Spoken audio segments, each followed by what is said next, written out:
beat this team right down here. Having beaten this team in 7 tries and defending AFC champion. Yeah, it's a big win. I mean, you can't go 2-0 unless you're 1-0. And our guys really prepared for it. They worked extremely hard. And just throughout the course of the game, could tell that our guys weren't going to be denied. And we were definitely playing against a team that's how they played. They're not going to be denied. 2 opposing wills, 2 opposing forces, and we came out on top. Hey, Jim, what did you think of Justin's 3rd and 14 scramble there to essentially clinch the game? Yeah, I thought it was a great job. Great job by Trey Pipkins too, on the edge. It's a really hard thing for a tackle to, when the edge rusher, sees the quarterback moving, that's when you get the holding penalty. And Mike Devlin teaches them to let go when they have that reaction. And Trey did a great job. I was really proud of Trey on that. And then Justin had an incredible game. Also, Trey Pipkins' birthday today. By the way, happy birthday to Trey. Justin was phenomenal today in every way. Pinpoint accuracy. Thought he did a great job with his legs and running there at the end, sealing the game. And just overall toughness. I mean, just complete stalwart. I mean, took some big hits, gave a few shots himself. It was incredible quarterback play today. Jim, can you talk about the team's ability, right here in the front, the team's ability to respond? Like after every, touchdown or big play the Chiefs had, you guys came back. Can you talk about that, please?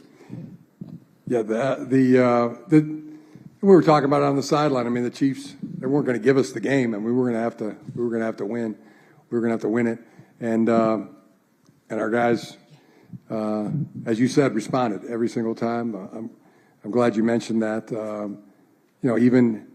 Even before the half, I was trying to run the ball, get the play clock down to 13 seconds, and when we called a outside run, none of us smart coaches relayed the message to our young running back to stay in bounds, and not his fault at all. That's on me. I told him. I told the guys that at halftime, and after the game, I said, had I just told him, we'd have won the game, And they said, hey, we did win the game. Okay, that's because you guys had our back, and responded. That was great.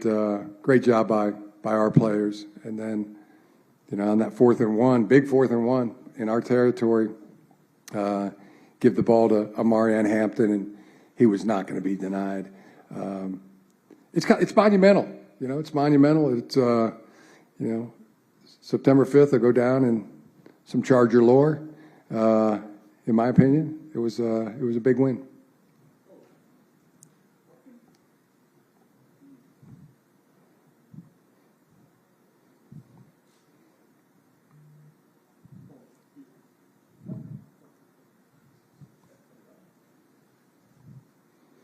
Coach, here, what can you tell me about Joe Alt's performance in the game? He was solid in the blind side for the entire game. Who is that, sir? Oh, Joe Alt. I thought our entire offensive line had a great game. Joe Alt, maybe the best and most improved player on our team. And he was so good last year, but been noticing it for a while. He had a great game. Thought Brad Bozeman had a great game. Trey Pipkins had a great game. Zion Johnson played great. And Mekhi Becton, it was very much a wasn't a playoff game, but he was ill. It was kind of Michael Jordan to me. you know, when he had his 103-degree temperature. Mackay was ill, and then he got the adrenaline pumping and said he was going to play, and he went, and he just gave it everything he had. There was a couple plays where he had to come out, and Jamari Sawyer, those two did some rotating in there, and both did a great job. I mean, just thrilled with the offensive line play. I mean, they, yeah, some real gravel in the gut, you know. Proud of them. Jim, over here. Hope you enjoy your stay in Brazil.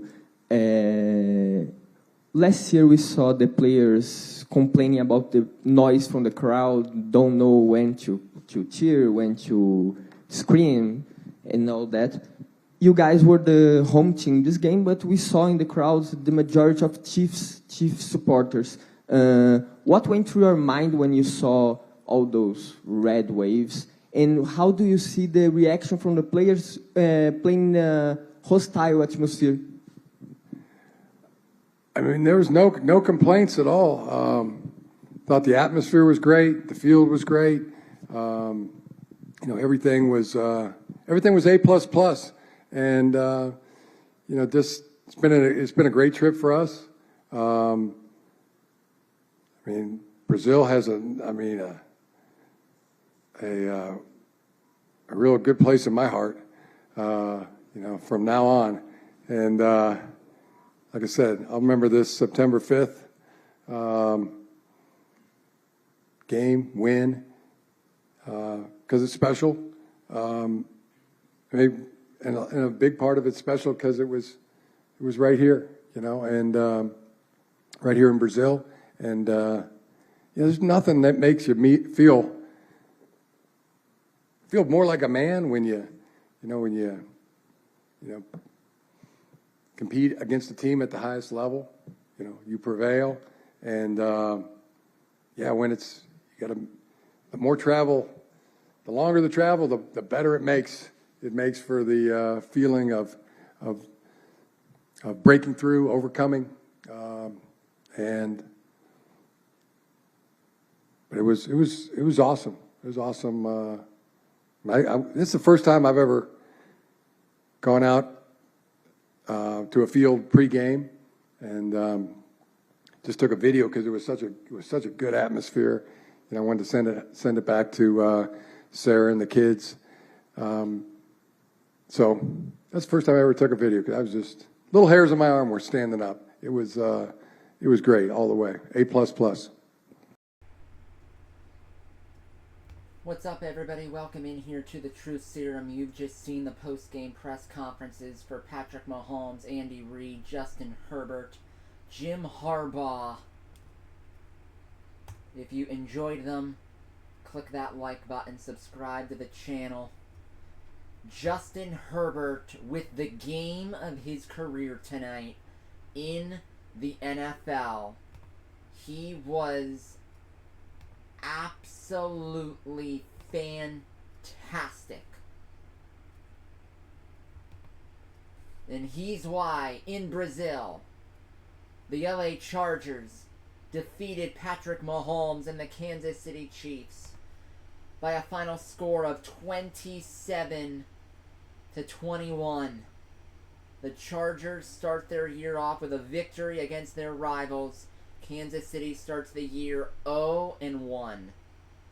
Herbert, arm, legs, everything phenomenal. 25-34, 318 passing yards, 3 touchdowns, no picks. Had the 19-yard scramble right before the 2-minute warning that iced this victory for the Chargers. This is what Justin Herbert has been in this league. Finally shows it here on the biggest stage. And everybody, if Justin Herbert plays like this the entire year, the LA Chargers have just entered the Super Bowl bubble in the AFC. If Herbert plays like this, look out. And the shock of all of it is Quentin Johnston tonight had a massive night, receiving 5 receptions, 79 yards, 2 touchdowns. Just can't say enough of Herbert and everyone. This is what I've been saying since he was a senior in college at Oregon. I saw one play, I'm like, oh, that's going to be a superstar quarterback. That's exactly what he is. The Chiefs situationally missed 2-point conversion, a missed extra point, some sloppiness here at the end where it could have been a 1-possession game instead of a 2-score game if they were buttoned up. Patrick Mahomes was the leading rusher for Kansas City, in addition to throwing for 258 passing yards and a touchdown. Everybody, this game tonight, Travis Kelce looked like a blast from the past. The agility, the movement. The Chiefs are still going to be a really good football team this year, everybody. They're still going to be a really good football team. What this game shows is the Chargers are pretty good themselves. Pretty good themselves. And then you have to worry about the Denver Broncos in that AFC West division. And the Raiders aren't a slouch either, with Geno Smith and Pete Carroll. This division is loaded. Because the Chiefs won tonight, it doesn't mean that they're awful. It doesn't. Chargers are just really good too. And this is going to be a fun division to watch here with Kansas City, the Chargers, Denver, and the Raiders. But we thank you for watching. We will be live for the Steelers and the Jets on Sunday, 1 p.m., as well as covering all the games, post-game press conferences as well. Football is back, and it's week 1.